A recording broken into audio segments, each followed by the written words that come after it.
trồng chỉ lấy cho chụp không gì xóa tủ nó nhưng mà cứ giờ cho nên cho cái mù ba tổ chính dạy cho liền á nó biết tua xong tại liền nó lại nó sẽ chính giống dễ thế nên giống cái lúc liền á cô chỉ cho đá hả gần gần xử lý khó bỏ nó sẽ để xí cô tủ trời thế nào dễ nó bây giờ sẽ cần đặt á lại ta tận đầu được cần đặt á nào cái lúc liền nó cũng nhập khó nó phải có về lại thế này mấy xíu có mấy cái tỏi ăn cá nó mỏ một bể co cho lịch một cơ cho có bể khó bỏ thế này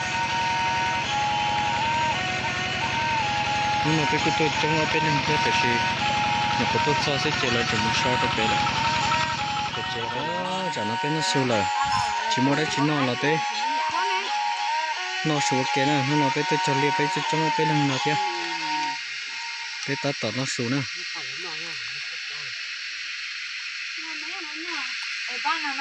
lối nó bên nó kia nó bên nó dẻo số xí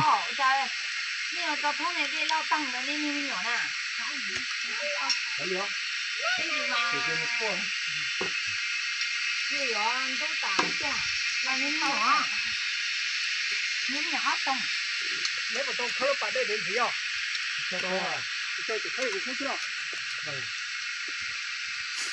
rau cơ giờ đây rồi chuẩn tông một con tôi phủ trên đài thế này lúc tỏm đây tao.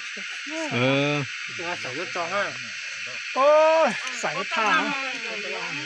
Cho kia lên nói thọ tư yêu mua cho mỏng mất cháy luôn nè. Bé cứ cho tàn tàu kia thế nào? Cho bé cho tàu cho nó vậy.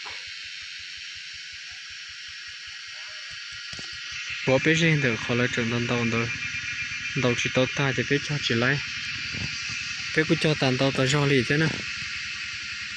Lúc nó chỉ bé mua cổ tờ lăng xứ thì chỉ bé cứ cho tàn tàu ta cho lì thế. Lúc nó cũng cho nên ra bé tôi cho lên nó xứ. Lấy nè lấy rõ bé mà ta có tô kia đó nó thọ cọ nên sẽ đây. Số tù ở bát sang là cổ cọ số môn gì sẽ kia nó cái như rồng. Cho chúa tù xứ này.